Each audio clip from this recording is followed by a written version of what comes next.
Good evening and welcome to another edition of Capital Market Live on Channels Television, where the market speaks and we analyze. I'm Will Ibong. We're checking on how your money performed for the week, but we begin with the European markets, where stocks ended Friday in positive territory as investors digested the end of a choppy month.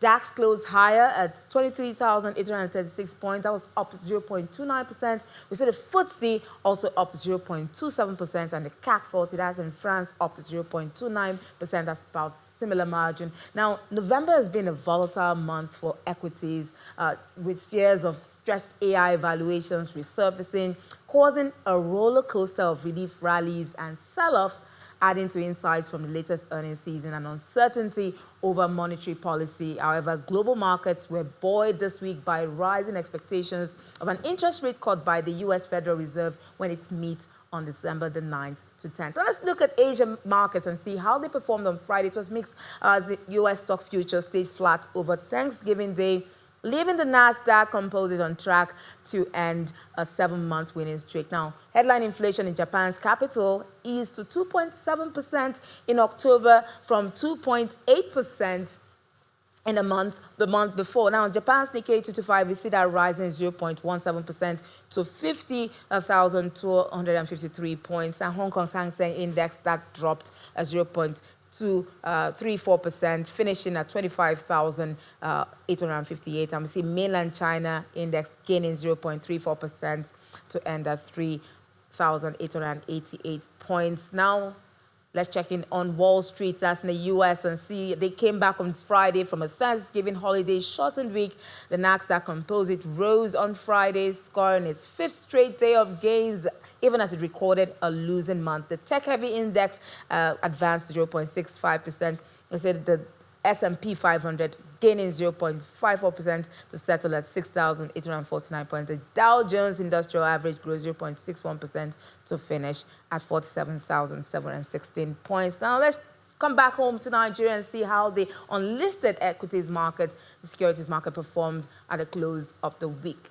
We saw that higher as the index rose by 0.93%. That's nearly 1% to settle at 3,597 points.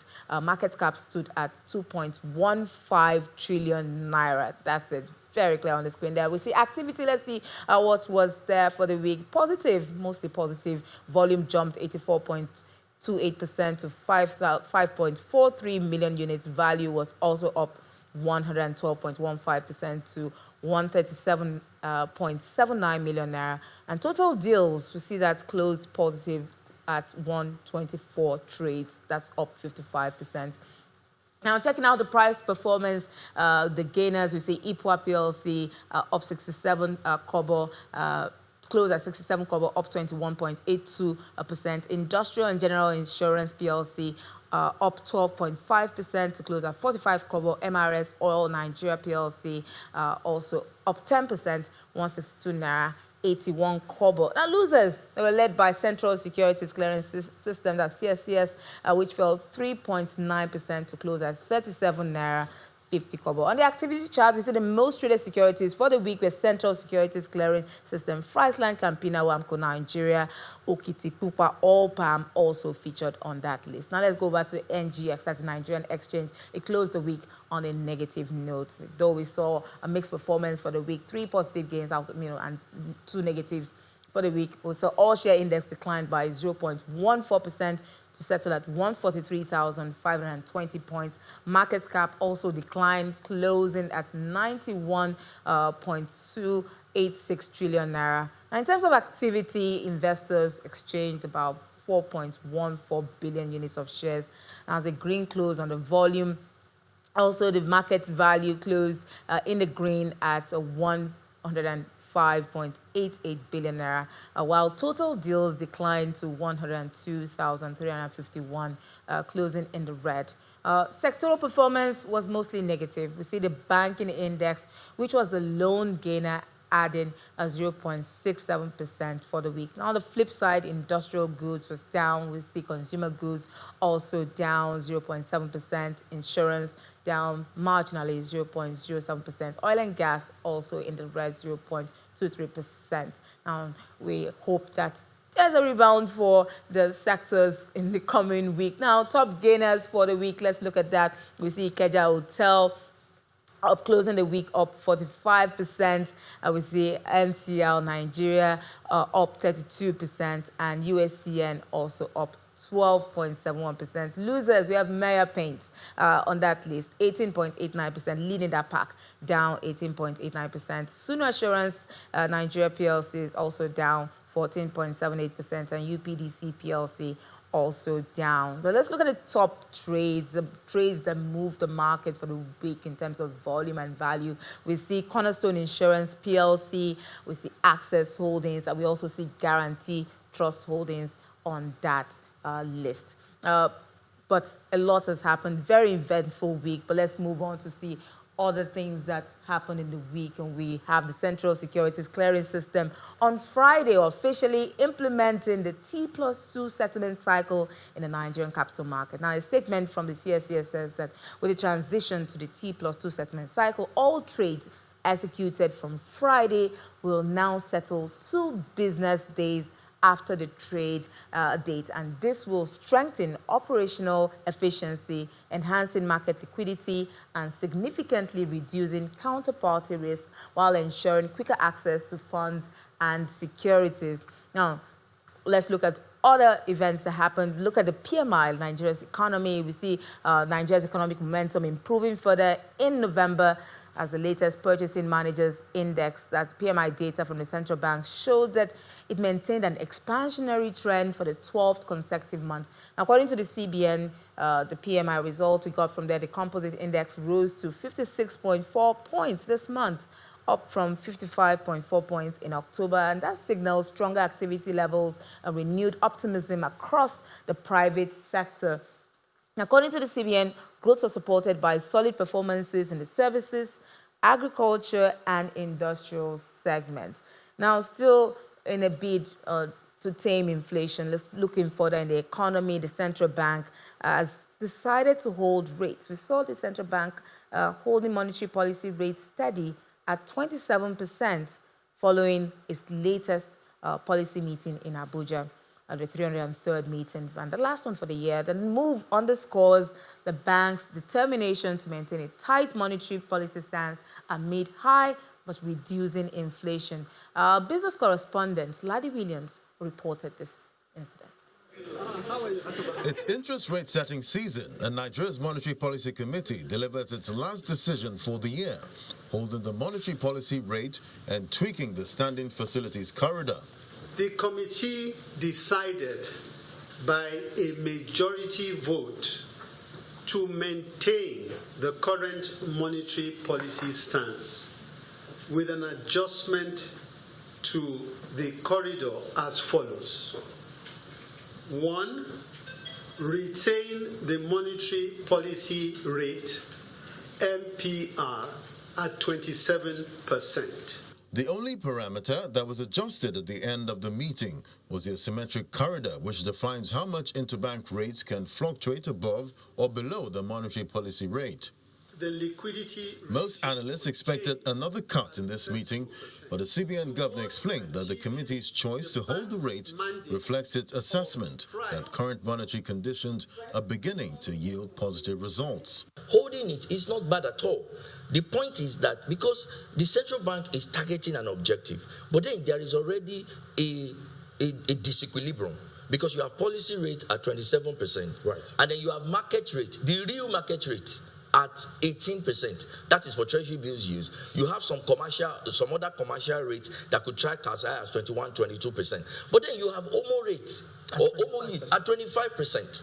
So that 25% is doing something for the central bank at this point, is to attract foreign portfolio flows. With this whole stance seeming cautious, senior economist Paul Alaje weighs in, citing insecurity concerns could be part of the reasons for this cautious stance. It will be a concern if we say, let us reduce interest rates, because that we already have the fundamentals saying Nigeria may not be a destination where they want to invest because of insecurity. But mark you, insecurity, like I said, durable disorder, when it manifests as insecurity, the ultimate goal will be economy. When it manifests as economy, it will show in insecurity and go back to economy. So the effect we are suffering from is a durable disorder. In summary, the CBN is holding its fire for now. With inflation showing signs of easing, but still elevated, the central bank is keeping rates high to ensure that gains are sustained rather than reverse. For businesses, borrowers and savers alike, it means high borrowing costs remains for now, even as hope builds that a cycle may return in the months ahead. Laddie Williams, reporting for Channels Television News. And today on the program, we're going to be diving into some of the major developments that shapes our landscape, the business landscape for the week. Looking at the NGX performance, rollout of the T+2. But before we do that, joining us to discuss that is Damilare Ashimiyu, is the macroeconomic strategist, AfriInvest Consulting, joining us via Zoom. Good to have you on the show. Good evening. Good evening, Ivan. Thanks for having me.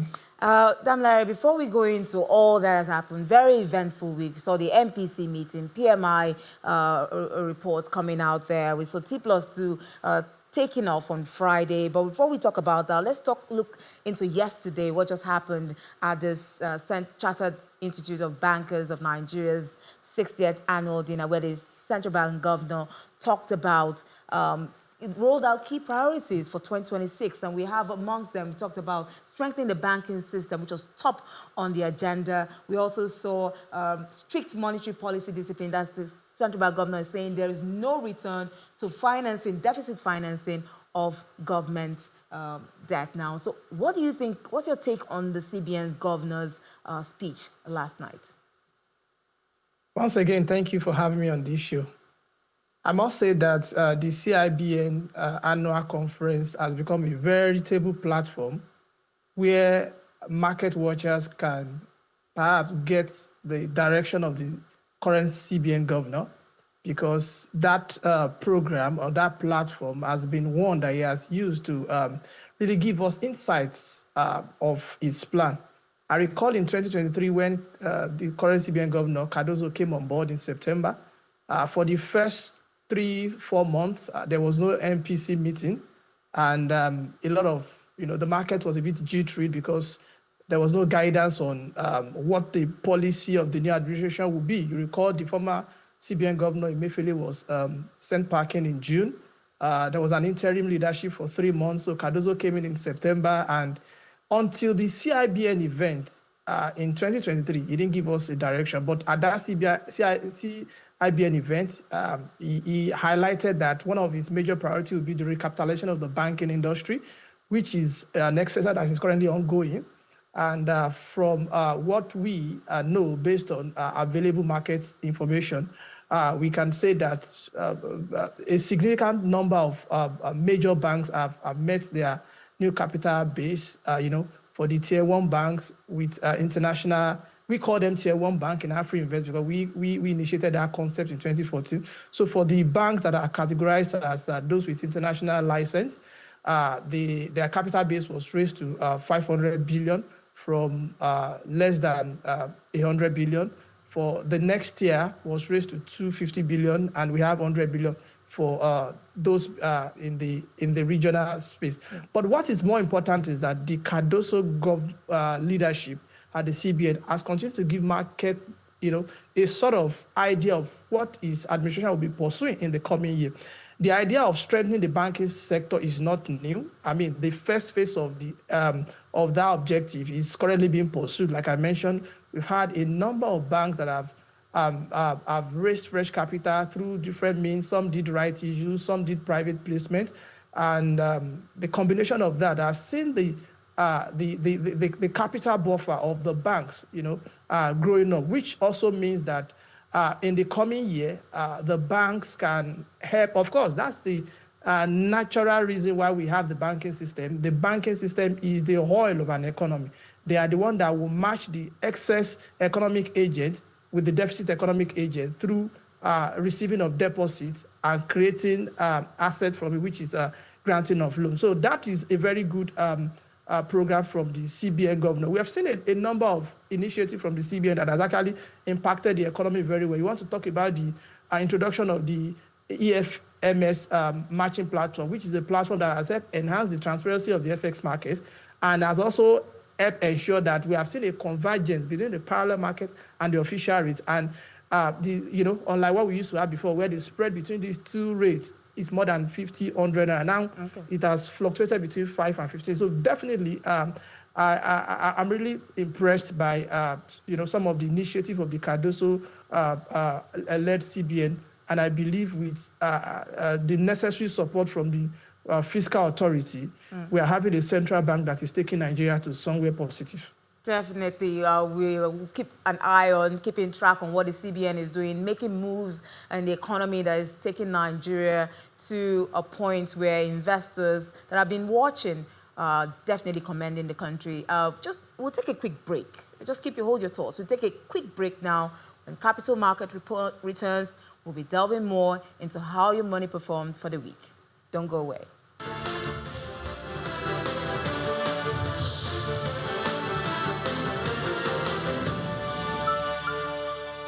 Welcome back. If you're just joining us, you're watching us live on Channels Television, Capital Markets, and with me is Damilare Ashimi, who is an investment strategist with AfriInvest, and we've been talking about the big moves that have played out during this week. We've seen this MPC decision, interest rates kept steady at 27%. We've seen other big moves, T+2 coming into play, rolled out yesterday, Friday, and a lot of big shifts that have been driving performances at the NGX. But we want to look at what really is behind the NGX performance for the month of November in Nigeria, and Damilare is going to shed more light to that. Damilare, we've seen the NGX performance in November.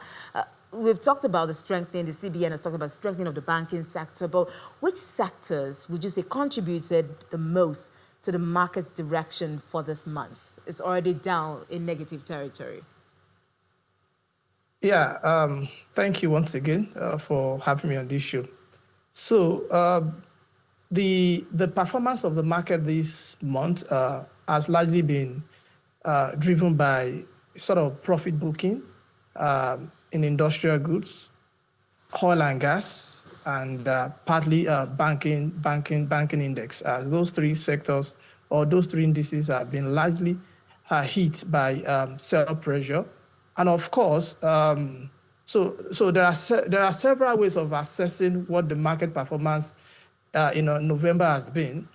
First and foremost, the reality is that some of the tickers, the price of some of the tickers have fully maxed out their fair value valuation.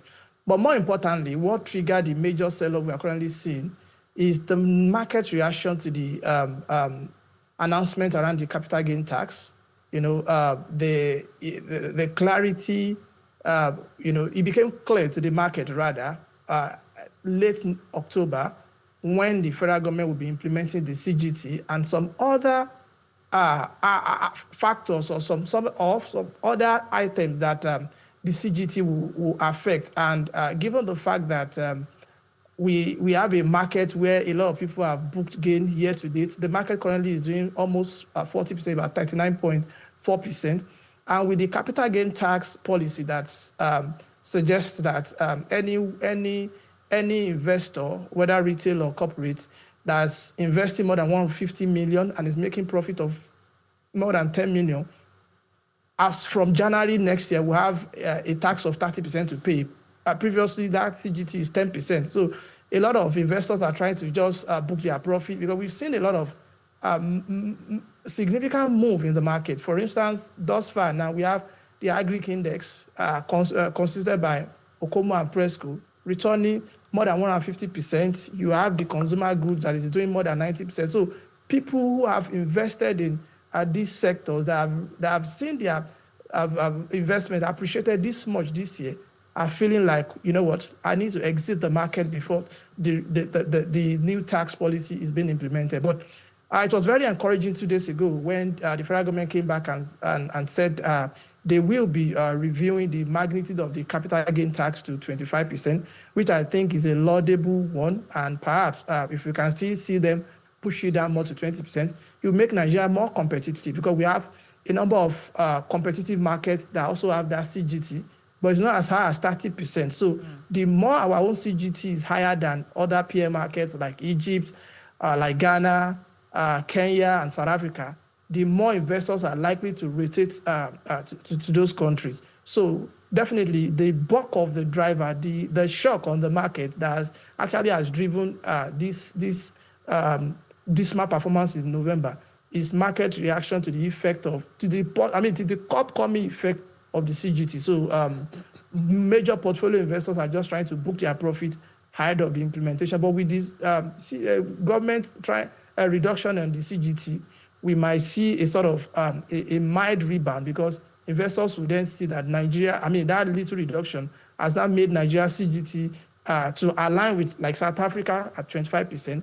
And if the government can consider maybe a further reduction, maybe 23, 24, even 20, it will place the market, it will place the Nigerian market on a good pedestal to rebound fully and continue to outperform its fear. Because since 2019, the Nigerian market has been returning positive in terms of year-to-date performance, and we would like that to continue because it helps strengthen our market, it helps strengthen attraction of investment, and also boost liquidity in the market at large. Okay, let's move on now to the T+2 settlement cycle. How would the transition to that settlement payment cycle immediately affect liquidity, transaction efficiency, and overall market confidence?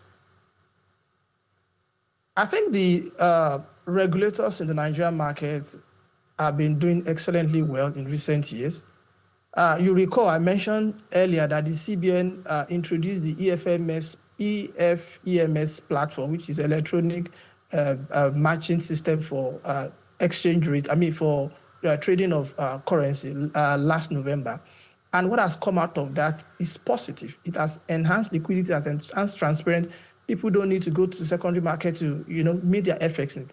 So based on what we have observed, the SEC and other major players in the financial services space in Nigeria, collaboration with CBN and CSCS, and even the NGX, they've done a lot of groundwork before coming to this level. Before, the T+4 we are currently operating now, was an improvement over what used to be before. And when it improved to this T+4, the market became deepened and enlarged. So now that we're moving to T+2, it reduced a lot of risk for investors. You are trading today or you are exiting a position today, and it also gives too much gap for you to, reconsider your next move and take advantage of whatever opportunities that will come.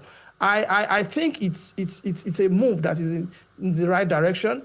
It's a move that will enhance confidence in the Nigerian market. It will boost liquidity because people can trade today and know that in the next 2 days, settlement of the trade is done, and they can switch from one asset or one ticker to another seamlessly at good turnaround rate. So you are not trapped, you are not missing opportunity.